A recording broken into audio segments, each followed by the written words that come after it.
शुभ शुभ शुभ शुभ काहीतरी संकेत द्या मला. ओके झाले डन. झालंय का? Yes. धन्यवाद धन्यवाद. एकदम छान चालू झाले. एकदाच बटन प्रेस. ओके.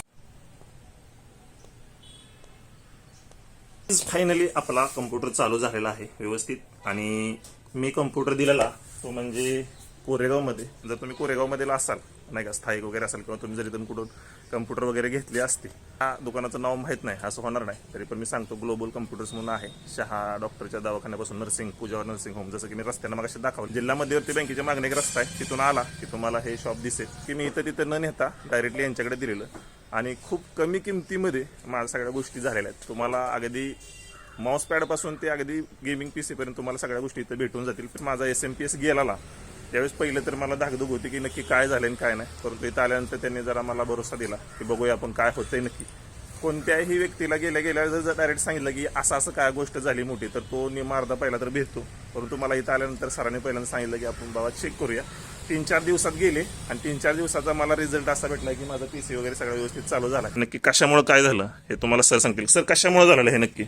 हे पॉवर फेल्युअरमुळे आहे. MSCBचा पॉवर सप्लाय हाय व्होल्टेजमुळे किंवा शॉर्ट सर्किटमुळे SMPSचा पॉवर सप्लाय फेल झाला होता.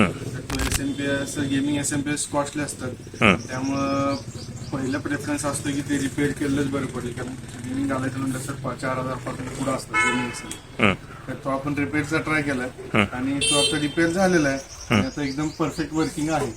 कनेक्शन्स वगैरे सुद्धा सगळे प्रॉपर झाले. ओके. तर मला काय म्हणायचंय की माझ्याकडून जी चुकी झालेली ती चुकी कशी होती की मी याच्यासाठी UPS नव्हता ठेवला. म्हणजे माझ्याकडे इन्व्हर्टर होता घरी, परंतु तुमचं रिकमेंडेशन काय असेल की कोणताही PC असो किंवा गेमिंग PC असो तुमच्यासाठी? सगळ्यात महत्वाचं आहे की पॉवर फिटिंग म्हणजे पॉवर सप्लाय प्रॉपर पाहिजे. अर्थिंग त्यासाठी सगळ्यात महत्वाचं आहे.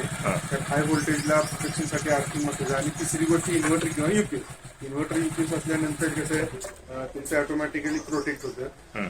हाय व्होल्टेज किंवा फ्लक्च्युएशनच्या वेळेस आपलं कम्प्युटर प्रोटेक्ट राहतो, सेफ राहतो. बरोबर आहे. तर माझं म्हणणं काय आहे की जसं तुम्ही मी PC जसा 1.5-2 लाखाचा घेताय, तसं एक इन्व्हर्टर किंवा तुम्हाला UPS वगैरे असणं गरजेचं आहे. नाहीतर तुम्हाला भविष्यात जाऊन एवढ्या मोठ्या गोष्टीला सामोरं जावं लागतं. आता माझं फक्त SMPSच्या रिपेअरिंगवरती भागलंय. कदाचित ह्याचा डॅमेज पुन्हा मदरबोर्ड GPU वरती तुमचा गेला असता, आणि हे खूप महाग कॉस्टली मशीन आहे. सो तुम्हाला परवडण्यासारखं नाही, आणि रिपेअर केला तरी पुन्हा ते बंद पडण्याच्या दिशेतच असतं, म्हणून तुम्हाला नवीनच सगळे पार्ट घ्यायला लागतील. सो माझं हायली रिकमेंडेशन आहे ग्लोबल कम्प्युटर कोरेगाव. तुम्ही नक्की या.